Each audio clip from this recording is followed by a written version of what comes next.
સુરત જિલ્લામાં મોસમમાં વારંવાર બદલાવ આવવાથી બાગાયતી ખેતીવાડીને નુકસાન. સવારે ધુમ્મસ સાથે ઝાકળ અને બપોરે ગરમીને પગલે કેરી ચીકુના પાક ઉપર ગંભીર અસરો. ખેડૂતોને મોટું નુકસાન થવાનો ભય.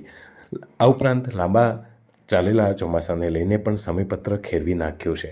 દક્ષિણ ગુજરાત કેરી અને ચીકુના ઉત્પાદન માટે જાણીતો પ્રદેશ છે. આ વિસ્તારમાં છેલ્લા કેટલાક દિવસોથી ટ્રિપલ સિઝનના પગલે કેરી અને ચીકુની ખેતીને ભારે નુકસાનીનો અંદાજ સેવાઈ રહ્યો છે.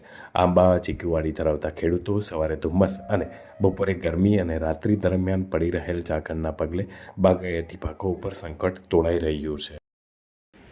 જળવાયુ પરિવર્તનને કારણે સીધી અસર તમે જુઓ તો દક્ષિણ ગુજરાતનો જે મુખ્ય પાક કેરી અને ચીકુન થઈ રહી છે.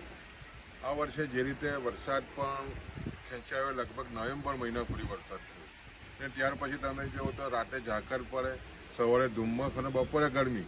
એને કારણે જે મોર આવ્યો છે ખાસ કરીને ખરી પડવાના ખૂબ જ ખાસ કરીને આંબાના ઝાડ પર થઈ રહ્યું છે અને ખાસ કરીને ચીકુમાં પણ એ સ્થિતિ બની રહી છે. અને જળવાયુ પરિવર્તનને કારણે લગભગ દક્ષિણ ગુજરાતનો જે મુખ્ય બાગાયતી પાક આંબા અને ચીકુને ખૂબ જ મોટું નુકસાનની ભીતિ થઈ રહી છે. ખેડૂતોમાં ખૂબ જ મોટી ચિંતા છે કે જે રીતે જળવાયુ પરિવર્તનને કારણે જે મોસમ બદલાઈ રહી છે એને કારણે તમે જુઓ તો સતત જે મોર છે એ પણ ખરી રહ્યો છે એટલે ખેડૂતોમાં ખૂબ જ મોટી ચિંતાનું કારણ આ બની રહ્યું છે.